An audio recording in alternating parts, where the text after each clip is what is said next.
तो प्यारे छात्रों और छात्राओं, जैसे कि कल हमारा क्लास हुआ था और आज हम उससे आगे क्लास करेंगे। कल कहाँ तक हुआ था क्लास? अभिसारी किरणपुंज। और ये पहला प्रकाश का परावर्तन चैप्टर जो चल रहा है। प्रकाश का परावर्तन जो कि हमारा चैप्टर 1 है और इसमें हम कुछ पढ़ा दिए थे ना, कुछ पढ़ाए थे ना, उससे आगे पढ़ेंगे। हम आज पढ़ेंगे पहला जो हमारा हेडिंग होगा वह है हमारा पारदर्शी माध्यम। पारदर्शी माध्यम। इससे अगला हमारा हेडिंग जो है वह अपारदर्शी माध्यम। सब एक साथ पढ़ेंगे।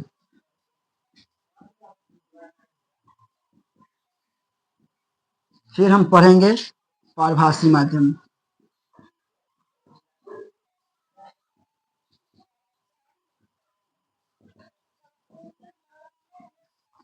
तो सबसे पहले बात करेंगे पारदर्शी माध्यम का।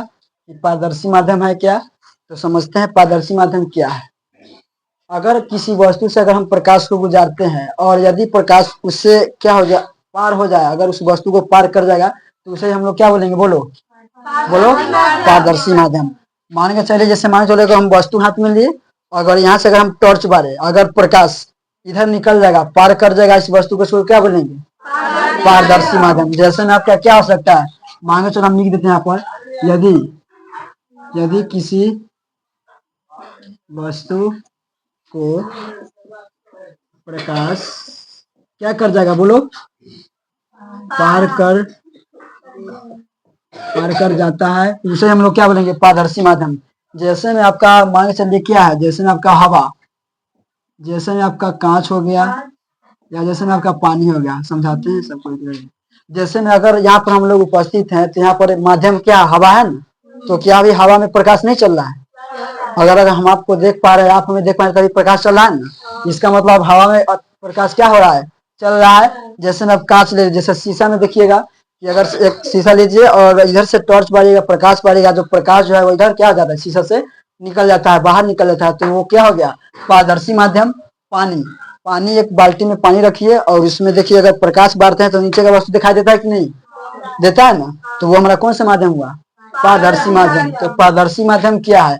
अगर किसी वस्तु से प्रकाश को हम गुजारते हैं और यदि प्रकाश उस वस्तु को क्या कर जाएगा? पार कर जाएगा, तो उसे हम लोग क्या बोलेंगे? पारदर्शी माध्यम। क्या पारदर्शी माध्यम समझ में आया? आया समझ में? अब जस्ट उसका उल्टा है अपारदर्शी माध्यम। उसका उल्टा क्या है? अपारदर्शी माध्यम।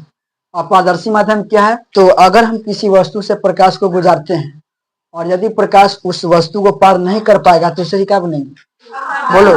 अपारदर्शी माध्यम। जैसे मान चलो अगर हम एक ईंट लिए, पहले लिख देते हैं यहाँ पर, यदि किसी वस्तु को प्रकाश पार नहीं कर पाता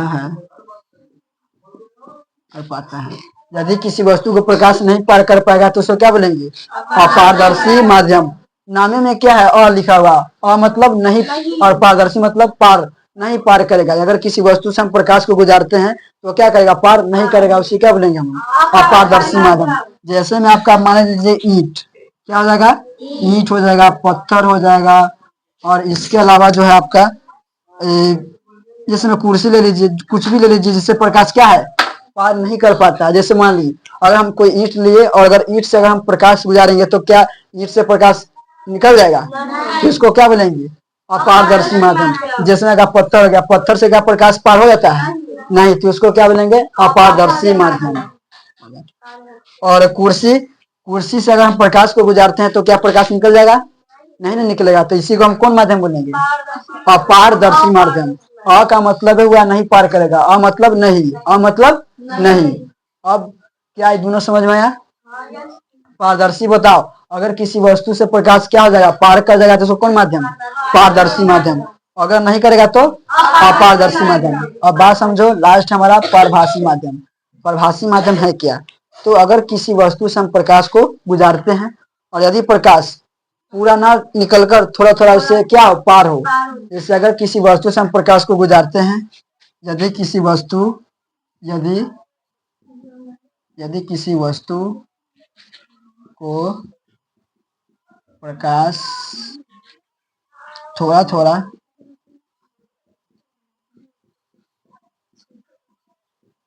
पार करता है। अगर किसी वस्तु से प्रकाश थोड़ा थोड़ा पार होगा यानी थोड़ा थोड़ा निकलेगा उस वस्तु से, तो उसको क्या बोलेंगे? कौन माध्यम? प्रभासी माध्यम। जैसे में आपका मान के चलिए क्या है आपका, जैसे में आपका मान लीजिए क्या है, तो तेल से भींगा हुआ कागज, तेल से भींगा हुआ कागज, उसके अलावा आपका हो जाएगा क्या? दूध, उसके अलावा हो जाएगा आपका रक्त, जिसे हम लोग क्या बोलते हैं? खून बोलते हैं। जैसे अगर अगर हम क्या करते हैं, अगर कागज है, नॉर्मल कागज है, अगर उससे प्रकाश को गुजारते हैं तो प्रकाश क्या हो जाएगा? बाहर निकल जाएगा। लेकिन अगर तेल से अगर कोई भीगा हुआ कागज है, अगर देखिएगा उससे अगर प्रकाश गुजारते हैं ना, तो प्रकाश इधर थोड़ा थोड़ा मात्रा में निकलेगा, तो उसी क्या बोलेंगे? प्रभासी माध्यम। और जैसे आपका दूध हो गया, दूध में भी देखिएगा प्रकाश को बांटते हैं तो नीचे का जो वस्तु है, जैसे लोटा लीजिए या फिर कुछ में कोई वस्तु में अगर दूध रखे हुए हैं, अगर ऊपर से प्रकाश बारेगा तो देखिएगा नीचे जो है प्रकाश थोड़ा थोड़ा नीचे का वस्तु क्या होता है? दिखाई देने लगता है। तो अगर थोड़ा थोड़ा दिखाई देगा तो कौन माध्यम? प्रभासी माध्यम। और जैसे में खून हो गया, जिसे हम लोग क्या बोलते हैं? रक्त। अगर हाथ में अगर प्रकाश बारेंगे तो देखिए इधर थोड़ा थोड़ा निकलता है, लाल लाल थोड़ा थोड़ा दिखाई देगा। तो यानी जब थोड़ा थोड़ा प्रकाश दिखाई देगा तो क्या बोलेंगे? कौन माध्यम? प्रभासी माध्यम। तीनों आया समझ में? एक बार रिवीजन कर ले। चलो रिवीजन करते हैं। प्रभासी माध्यम है क्या? बताओ। अगर प्रकाश किसी वस्तु को पूरा पूरा पार कर जाएगा तो उसको कौन माध्यम बोलेंगे? प्रभासी माध्यम। और अगर थोड़ा थोड़ा पार करेगा तो पारभासी माध्यम। अगर पार नहीं करेगा तो अपारभासी माध्यम। क्या आया समझ में? सॉरी, अपारदर्शी माध्यम गलती हो गया। आया तीनों समझ में? किसी को कुछ पूछना है? आगे बढ़े? चलो ठीक है, चलो आगे पढ़ते हैं। डाउट किसी को कुछ में? अरे कुछ पूछना है किसी को? नहीं पूछना है तो आगे बढ़े।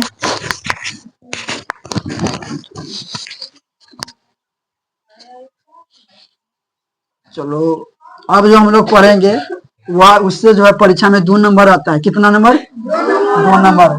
हर साल पूछता है, 1-2 साल बीच बीच करके, और क्वेश्चन में तो लगातार क्वेश्चन है। ये सब्जेक्टिव दोनों क्वेश्चन बनेगा। देखते हैं कौन टॉपिक है। अब जो हम लोग पढ़ेंगे उसका नाम है परावर्तन का नियम। बोलो क्या नाम है? परावर्तन का नियम। और बहुत जरूरी है, बहुत इंपॉर्टेंट है। इसका नाम है परावर्तन का नियम। बोलो नाम क्या है? परावर्तन का नियम। परावर्तन का नियम। परावर्तन का नियम बात समझो।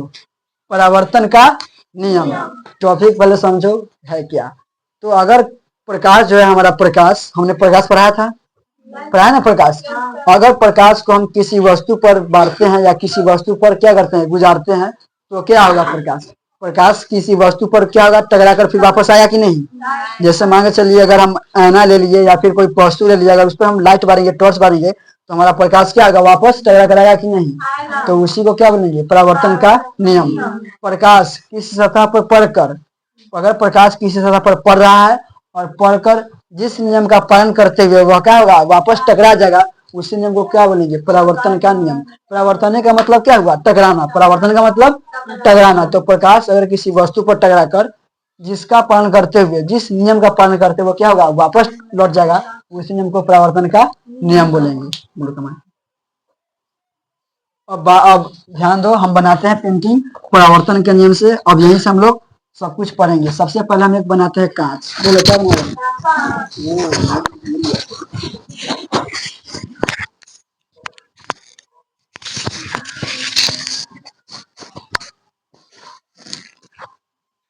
सबसे पहले हम बना रहे क्या?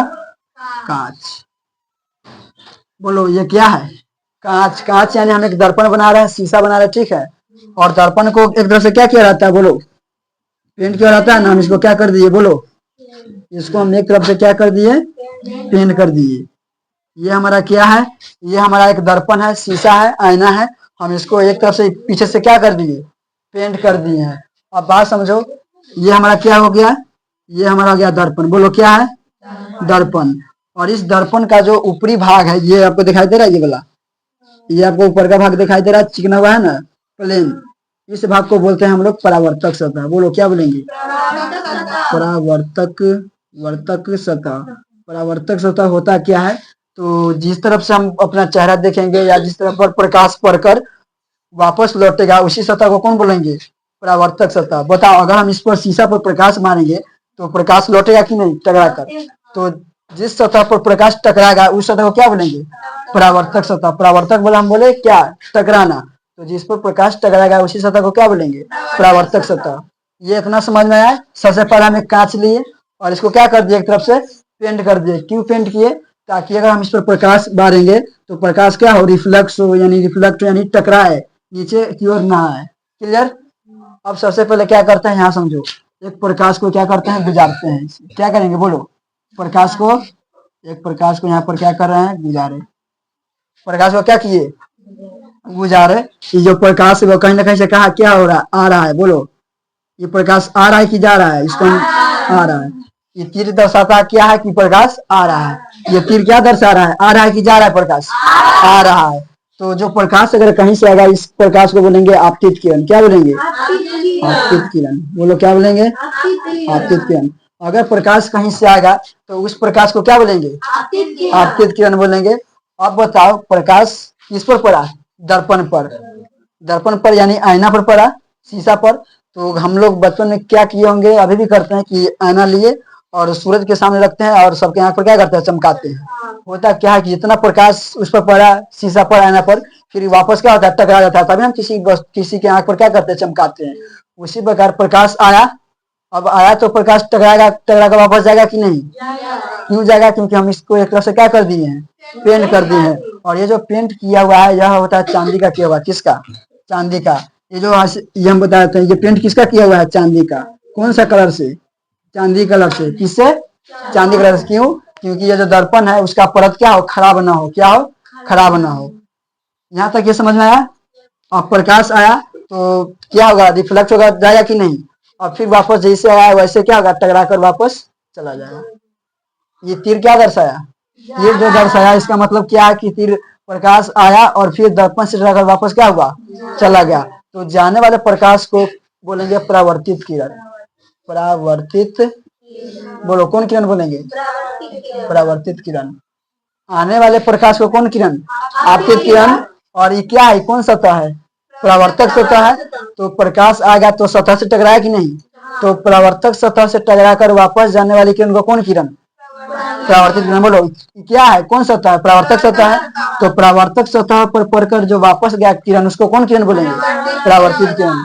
आया परावर्तित किरण समझ में? आपतित किरण समझ में आया? अब यहाँ पर समझो, आपतित किरण और परावर्तित किरण दोनों के बीच में हम एक लंब डालते हैं। क्या डालेंगे? लंब, जिसको हम बोलेंगे खंबा। यहाँ मेरे पास फीट नहीं है, फिर भी हम सीधा पार देंगे, चिंता नहीं करो। सब थोड़ा सा टेढ़ हो गया, मान चलो। बोलो ये क्या है? बीच में हमारा लंब है। मान लो कोई खंबा खड़ा कर दी है, किसके बीच में? आपतित किरण और परावर्तित किरण के बीच में हम क्या डाल दिए? एक लंब डाल दिए, एक खंबा डाल दिए। लंब को इसको इसी को हम बोलेंगे अभिलंब और इसे एन द्वारा सूचित किया जाता है। ये जो हम आपतित किरण और परावर्तित किरण दोनों के बीच में हमने जो लंब डाला है इसी लंब को क्या बोलेंगे? अभिलंब। बोलो इसको क्या बोलेंगे? अभिलंब। हम इसको लिख देते हैं। बोलो इसको क्या बोलेंगे? अभिलंब। अभिलंब समझ में आया?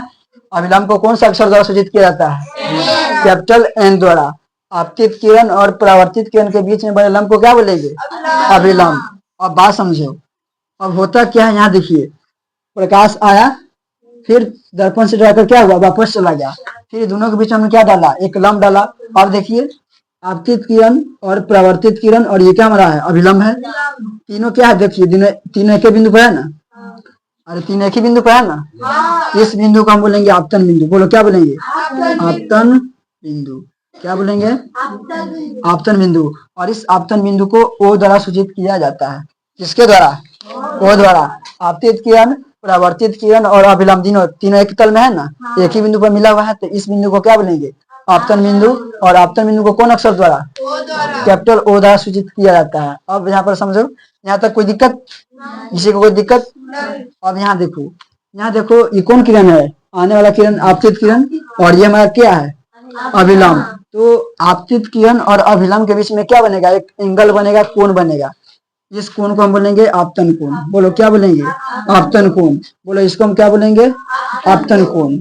आपतन आपतन कोण, आपतन कोण आपतित किरण और किसके बीच में, अभिलंब के बीच में जो कोण बना उसी कोण को क्या बोलेंगे, आपतन कोण। और इस आपतन कोण को कोण आई द्वारा सूचित किया जाता है, किसके द्वारा, कोण आई के द्वारा, एंगल आई के द्वारा।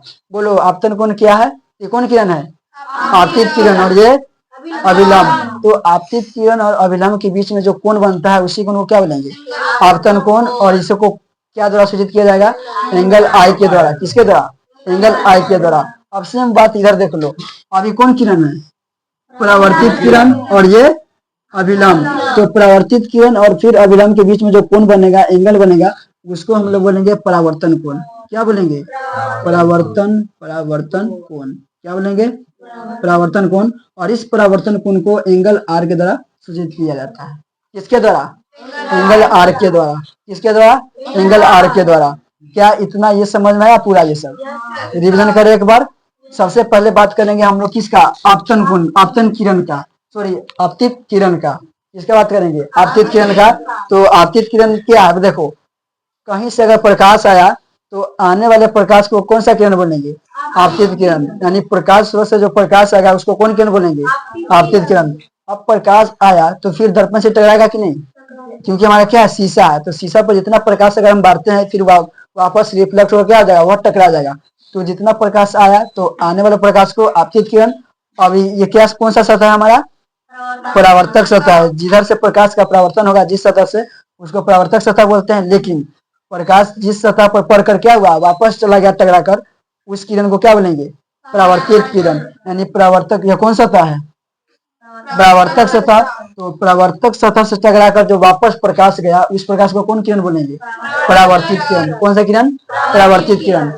अब देखिए क्या है, कौन किरण, आपतित किरण और अभिलंब के बीच में हमने क्या डाला, एक लंब डाला। क्या डाला, लंब डाला। तो आपतित किरण और परावर्तित किरण के बीच में बने लंब को क्या बोलेंगे, अभिलंब। और इस अभिलंब को कौन सा अक्षर द्वारा, एन के द्वारा सूचित किया जाता है। किसके द्वारा, एन के द्वारा सूचित किया जाता है। अब बात समझिए, अब दिमाग लगाए, देखिए आपतित किरण प्रकाश आया फिर वापस वो क्या हुआ, टकरा कर, और फिर दोनों के बीच हम क्या डाले, लंब डाले। तीनों क्या है, एक के बिंदु पर है ना, एक ही बिंदु पर है या एक ही तल में है। तो दोनों जब आपतित किरण और बोलो परावर्तित किरण और अभिलंब तीनों एक ही बिंदु पर होगा तो उस बिंदु को हम क्या बोलेंगे, आपतन बिंदु। और आपतन बिंदु को ओ द्वारा सूचित किया जाता है। क्लियर, तीनों हेडिंग। तीनों में किसी को कुछ पूछना है, अब आगे समझो। आपतित किरण और कौन है, क्या है, अभिलंब। तो आपतित किरण और अभिलंब के बीच में देखो कौन बन रहा है, एंगल बन रहा है। तो इस आपतित किरण और अभिलंब के बीच में जो कोण बनेगा, एंगल बनेगा, उस कोण को क्या बोलेंगे, आपतन कोण। क्या बोलेंगे, आपतन कोण। ऐसे कोण किसके द्वारा सूचित किया जाता है, एंगल आई के द्वारा, एंगल आई के द्वारा। अब जस्ट इसका उल्टा समझो। फिर अब परावर्तित किरण और अभिलंब, बोलो परावर्तित किरण और अभिलंब। तो परावर्तित किरण और अभिलंब के बीच में जो कोण बनेगा उसको वो क्या बोलेंगे, परावर्तन कोण। और इसको एंगल आर के द्वारा सूचित किया जाता है। किसके द्वारा, एंगल आर के द्वारा। या ये पूरा इसी को हम क्या बोलेंगे, बोलो इसी को हम लोग बोलेंगे परावर्तन का नियम। क्या बोलेंगे, परावर्तन का नियम। क्या हम इसको फिर से दिखाना पड़ेगा, सब समझ गया, समझ आ रहे। अब बात समझो क्वेश्चन कैसे पूछता है। यहाँ से 2 नंबर का क्वेश्चन कैसे पूछता है, 2 मार्क्स का। पहले बात समझो, 2 मार्क्स का क्वेश्चन पूछेगा। क्वेश्चन पूछेगा कि प्रकाश का परावर्तन क्या है, परावर्तन के नियमों को लिखिए, परावर्तन के नियमों को लिखिए। तो प्रकाश हमने बता दिया है, प्रकाश क्या है, जिसके सहायता से हम किसी वस्तु को देख पाते हैं। अब बोलेगा परावर्तन के कितने नियम है, इसके नियमों को लिखिए। तो बता दे कि प्रकाश के जो परावर्तन के नियम है वह 2 नियम होते हैं। कितने, 2 नियम है। परावर्तन के कितने नियम होते हैं, परावर्तन के 2 नियम, परावर्तन के 2 नियम होते हैं। परावर्तन के कितने नियम होते हैं, 2 नियम। कौन कौन, हम बताते हैं कौन कौन नियम होता है। बात समझो, यहाँ पर समझो दोनों नियम यहाँ छुपा हुआ है, ठीक है, दोनों नियम यहाँ पर छुपा हुआ है। पहला नियम क्या है, तो हमने पहले क्या किया, पहले से समझो। पहले स्टार्ट कहाँ से किए हैं और खत्म कहाँ हुआ पहले वो समझो, वही हमारा पहला नियम होगा। और दूसरा नियम कहाँ खत्म किया है वो हमारा होगा। पहला हम स्टार्ट कहाँ से किए थे, प्रकाश को पहले गुजारे, फिर वापस टकरा कर गया और फिर बीच में क्या डाले, लंब डाले। तो तीनों कहाँ एक ही बिंदु पर मिल गया, मिला ना तीनों। तो यहाँ देखिए पहला क्या है, आपतित किरण और परावर्तित किरण, आपतित किरण और परावर्तित किरण, और जो बीच में हमारा क्या है अभिलंब है, तीनों एक ही तल में है ना, एक ही बिंदु पर हुआ, इसी को हम क्या बोलेंगे पहला नियम। पहला नियम हम यहाँ लिख दें, बोलो क्या हुआ आपतित, आपतित किरण कॉमा परावर्तित किरण, और हमारा क्या हो गया अभिलंब, आपतित किरण परावर्तित किरण और हमारा जो अभिलंब है, तीनों क्या हुआ तीनों एक ही तल में होता है। बोलो किसमें होता है एक ही तल, बोले तो एक ही तल का मतलब हुआ कि तीनों कौन एक ही बिंदु पर होता है, इसको क्या बोलेंगे, ये हमारा पहला नियम हो गया। कौन नियम पहला नियम, कितना आसान है, आसान है कि नहीं भारी है, बोलो प्रकाश आया फिर गया और बीच में लंब डाले, तो आपतित किरण और परावर्तित किरण, ये देखिए आपतित किरण और ये हमारा हो गया परावर्तित किरण, और ये बीच में जो हम लंब डाले तीनों एक ही तल में होता है, ये हमारा कौन नियम हो गया पहला नियम। प्रकाश का परावर्तन का कौन नियम हो गया पहला नियम। अब दूसरा नियम क्या है सो समझो। अब देखो आपतित किरण और अभिलंब है ना, इसके बीच में बोलो ये हमारा आपतित किरण हुआ, आपतित किरण और ये हमारा हो गया अभिलंब, तो आपतित किरण और अभिलंब के बीच में जो कोण बना इसको बोलेंगे कौन आपतन कोण, और फिर परावर्तित किरण और अभिलंब के बीच में जो कोण बना ये दोनों ये इसको बोलेंगे परावर्तन कोण यानी एंगल आर। तो यहाँ समझो दूसरा नियम क्या कहता है कि ये वाला कोण और ये वाला कोण दोनों आपस में क्या होगा बराबर होगा, मतलब जितना इसका मान रहेगा उतना ही इसका मान रहेगा। मान के चलिए अगर इसका मान है 45 डिग्री तो ये भी कितना होगा बोलो, ये कौन कर रहा है हम नहीं कर रहे हैं, ये परावर्तन का नियम ही कर रहा है कि जितना अगर ये वाला कोण रहेगा उतना ही कोण ये भी रहेगा। जैसे मान के चलिए कि क्यों रहेगा हम बताते हैं, जैसे मान के चलो क्या है कांच है, हम जिस एंगल में जिस दिशा में प्रकाश को अगर गुजारते हैं फिर उसी दिशा में प्रकाश क्या रहेगा रिफ्लेक्ट होकर टकराएगा, जैसे यहाँ देखो और हम इतना पर प्रकाश को गुजारते हैं बोलो कितना पर, तो फिर वापस में फिर ऐसे ही वापस क्या रहेगा टकरा जाएगा। अगर हम प्रकाश को अगर ऐसे गुजारते हैं तो फिर ये वापस ऐसे निकल जाएगा। तो बताओ बीच में हम क्या डालेंगे अभिलंब, तो बताओ इधर की दूरी और इधर की दूरी दोनों बराबर होगा कि नहीं, फिर ये वाला दूरी यहाँ से और ये वाला दूरी दोनों बराबर होगा ना, यानी जितना ये दूरी रहेगा उतना ही दूरी क्या होगा ये भी रहेगा, यानी जितना कोण ये बनाएगा उतना कोण ये भी बनाएगा। उसी प्रकार देखो दोनों सेम है ना, क्या हमने इसको सीधा पार के टेढ़ पार दिया नहीं ना, दोनों आपस में क्या बराबर दिखाई दे रहा है, तो जितना एंगल ये भी रहेगा उतना एंगल ये भी रहेगा, तो हम क्या बोलेंगे आपतन कोण। दूसरा क्या है आपतन कोण, आपतन कोण, आपतन कोण परावर्तन कोण, परावर्तन कोण के बराबर बोलो बराबर होते हैं, आपतन कोण परावर्तन कोण के बराबर होते हैं। और चूंकि इसके मतलब आपतन कोण को हम कौन सा अक्षर द्वारा बोलो आपतन कोण को कौन अक्षर द्वारा एंगल आई के द्वारा, तो हम यहाँ पर क्या हम इसको एंगल आई और परावर्तन कोण क्या एंगल आर, तो एंगल आर लिख सकते हैं कि हम इसको एंगल आई बराबर एंगल आर लिख सकते हैं। क्यों, क्योंकि हमने बोला आपतन कोण और परावर्तन कोण दोनों क्या होगा आपस में बराबर होगा, तो एंगल आई बराबर एंगल आर बराबर हो सकता है। अगर मान के चलिए परीक्षा में आया 2 नंबर में कि प्रकाश का परावर्तन क्या है नियमों को लिखिए, या राइट बोलेगा प्रकाश के परावर्तन के कितने नियम होते हैं इसके नियमों को लिखिए, तो बताओ प्रकाश के परावर्तन के कितने नियम होते हैं 2 नियम। अब बोलेगा नियमों को लिखिए तो आसान है, बोलो आपतित किरण परावर्तित किरण और अभिलंब तीनों एक ही तरह में होगा, ये पहला हो गया। दूसरा आपतन कोण परावर्तन कोण क्या होगा बराबर होगा। अगर मान कर चलिए अगर ये नहीं लिखना है दूसरा इतना बड़का नहीं लिखना है सॉरी बाबर मैसेज देता है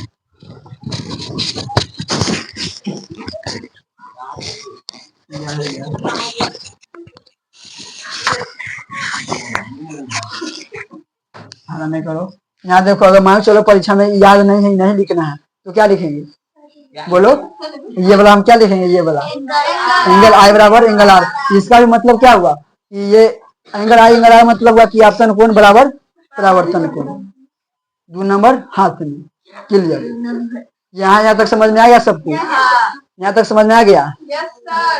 तो आपका धन्यवाद। अगर आपको वीडियो अच्छा लगा तो कृपया लाइक शेयर कमेंट और सब्सक्राइब जरूर कर दीजिएगा।